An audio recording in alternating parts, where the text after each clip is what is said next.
Kalau Tuhan pun mengampuni kita, Tuhan murah hati pada diri kita, maka semestinya kita para pengikutnya juga mengusahakan kemurahan hati itu di dalam hidup kita masing-masing. Semoga dengan demikian hidup kita dan orang lain menjadi semakin damai. Kita menjadi bisa semakin memahami orang lain dengan baik. Kita juga bisa membangun persahabatan dan relasi dengan lebih baik dengan siapapun. Dan semoga hidup kita di dunia ini juga menjadi semakin damai dan bahagia. Dimuliakanlah Tuhan, kini dan sepanjang segala masa. Amin. Selamatkanlah aku ya Tuhan dan kasihanilah aku. Aku menempuh jalan yang lurus dan memuji Tuhan dalam himpunan umat. Dalam nama Bapa dan Putra dan Roh Kudus. Amin. Tuhan sertamu. Selamat pagi berkah dalam. Mari kita hening sejenak untuk mempersiapkan hati dan budi kita. Seraya kita juga menyatukan hati kita dalam perayaan Ekaristi ini. Marilah berdoa. Allah Bapa yang Maha Kudus, kami adalah pendosa yang Engkau kasihani. Bantulah kami untuk berani membuka diri kami secara jujur di hadirat-Mu, dengan pengantaraan Yesus Kristus Putra-Mu Tuhan kami, yang bersama dengan Dikau dalam persatuan Roh Kudus hidup dan berkuasa, Allah sepanjang segala masa. Amin. Pembacaan dari Nubuat Daniel. Ah Tuhan, Allah yang maha besar dan dahsyat, yang memegang perjanjian dan kasih setia terhadap mereka yang mengasihi Engkau, serta berpegang pada perintah-Mu. Kami telah berbuat dosa dan salah. Kami telah berlaku fasik dan telah memberontak. Kami telah menyimpang dari perintah dan aturan-Mu. Kami pun tidak taat kepada hamba-hamba-Mu, para nabi, yang telah berbicara atas nama-Mu kepada raja-raja kami, kepada pemimpin-pemimpin kami, kepada bapa-bapa kami, dan kepada segenap rakyat negeri. Ya Tuhan, Engkaulah yang benar. Patutlah kami malu seperti pada hari ini. Kami orang-orang Yehuda, penduduk kota Yerusalem, dan segenap orang Israel, mereka yang dekat dan mereka yang jauh, di segala negeri kemana Engkau telah membuang mereka, oleh karena mereka berlaku murtad kepada Engkau. Ya Tuhan, kami, raja-raja kami, pemimpin-pemimpin kami, dan bapa-bapa kami, patutlah malu, sebab kami telah berbuat dosa terhadap Engkau. Pada Tuhan Allah kami ada belas kasih dan pengampunan, walaupun telah memberontak terhadap Dia dan tidak mendengarkan suara Tuhan Allah kami, yang menyuruh kami hidup menurut hukum yang telah diberikannya kepada kami dengan perantaraan para nabi hamba-hambanya. Demikianlah sabda Tuhan. Syukur kepada Allah. Tuhan tidak memperlakukan kita setimpal dengan dosa kita. Tuhan tidak memperlakukan kita setimpal dengan dosa kita. Janganlah perhitungkan kepada kami kesalahan nenek moyang. Kiranya rahmat-Mu segera menyongsong kami, sebab sudah sangat lemahlah kami. Tuhan tidak memperlakukan kita setimpal dengan dosa kita. Demi kemuliaan-Mu, tolonglah kami, ya Tuhan penyelamat. Lepaskanlah kami dan ampunilah dosa kami oleh karena nama-Mu. Tuhan tidak memperlakukan kita setimpal dengan dosa kita. Terpujilah Kristus Tuhan, Raja mulia dan kekal. Terpujilah Kristus Tuhan, Raja mulia dan kekal. Sabdamu ya Tuhan adalah roh dan kehidupan. Engkau mempunyai sabda kehidupan kekal. Terpujilah Kristus Tuhan, Raja mulia dan kekal. Tuhan sertamu. Inilah Injil Yesus Kristus menurut Lukas.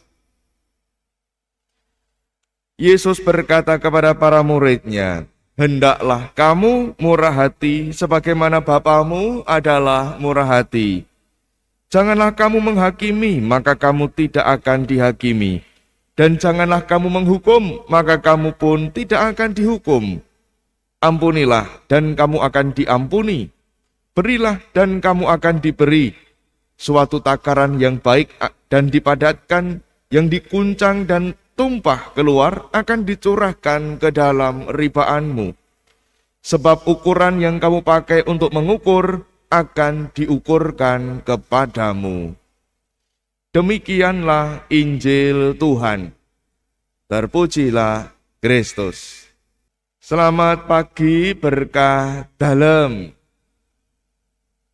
Saudari-saudara yang terkasih, pada pagi hari ini kita dihadapkan pada bacaan Injil yang mengajak kita semua untuk bisa menjadi orang-orang yang murah hati. Kemurahan hati itu akan tampak wujudnya yang paling nyata, paling real, dan juga paling bisa diterima adalah di dalam pengampunan. Kalau seringkali kita mengukur kemurahan hati itu dari pemberian, kalau kita menerima pemberian barang, pemberian apapun dari sanak saudara kita atau dari sesama kita, itu bisa dilihat.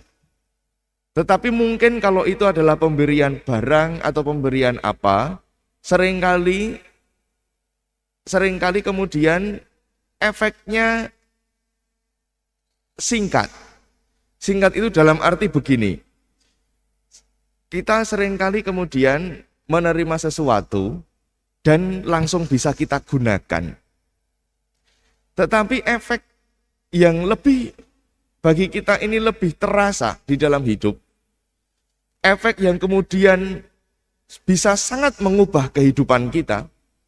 Ketika kemurahan hati itu juga bisa diwujudkan bukan hanya di dalam pemberian-pemberian.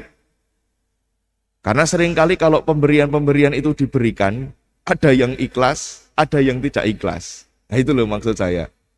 Seringkali orang bisa memberi sesuatu, nek orangnya ikhlas, nah ini efeknya mungkin akan lama dan sebagainya. Nek wongnya orang ikhlas, memberi dengan gedumel misalnya saja. Kalau misalnya kita memberikan sesuatu di mana namanya, di Bangjo ki bahasa Indonesia ini apa sih? Traffic light, nah kan? Di itu lampu merah.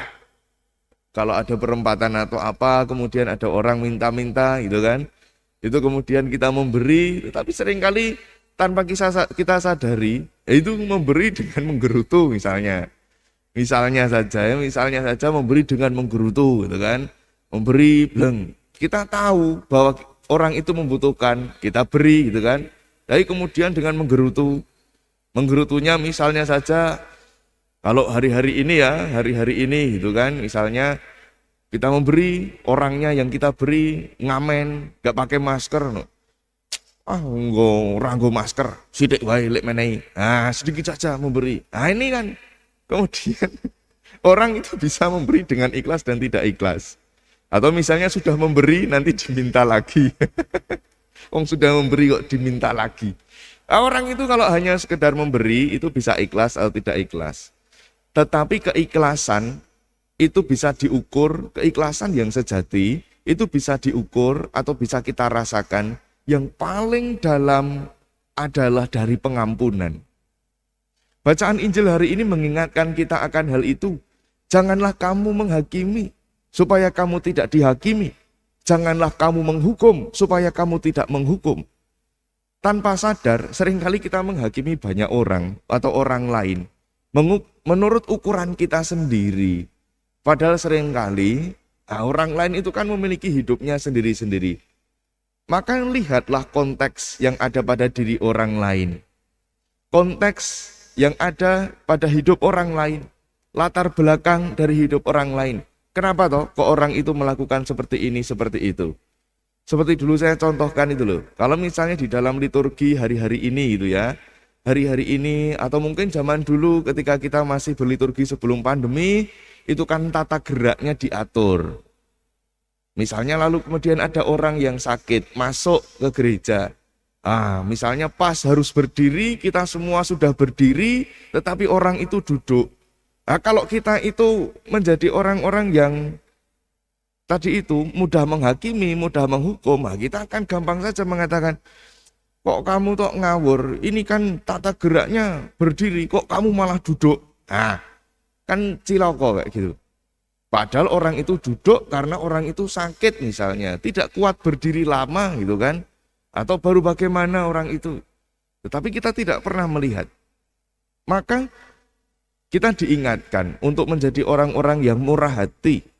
Bukan sekedar diukur dari pemberian semata, tetapi mengukur kemurahan hati lebih-lebih dari pengampunan yang selalu bisa kita usahakan. Kita bercermin dari siapa? Dari Tuhan sendiri yang selalu menyediakan pengampunan bagi kita orang-orang lemah dan berdosa. Masa-masa tobat dan masa-masa prapaskah ini sangat mengingatkan kita untuk tahu dan juga sadar akan kemurahan hati Allah yang selalu membuka dirinya agar kita bisa kembali bertobat, mengusahakan kehidupan yang lebih baik dalam hidup kita. Kalau Tuhan pun mengampuni kita, Tuhan murah hati pada diri kita, maka semestinya kita para pengikutnya juga mengusahakan kemurahan hati itu di dalam hidup kita masing-masing. Semoga dengan demikian hidup kita dan orang lain menjadi semakin damai. Kita menjadi bisa semakin memahami orang lain dengan baik. Kita juga bisa membangun persahabatan dan relasi dengan lebih baik dengan siapapun. Dan semoga hidup kita di dunia ini juga menjadi semakin damai dan bahagia. Dimuliakanlah Tuhan, kini dan sepanjang segala masa. Amin. Marilah berdoa. Allah Bapa Maha Rahim, Engkau berkenan kami sambut dalam diri Putramu, Yesus Kristus Tuhan kami. Ingatkanlah kami bila kami menempuh jalan yang sesat, agar kami melangkah maju menurut kehendak-Mu. Dengan pengantaraan Kristus Tuhan kami. Amin. Saudari-saudara yang terkasih, terima kasih kebersamaan kita dalam perayaan Ekaristi pagi hari ini. Setelah ini saya akan ada pertemuan di luar kota bersama dengan teman-teman angkatan. Maka mohon maaf untuk besok pagi kita tidak bisa berjumpa dalam perayaan Ekaristi harian.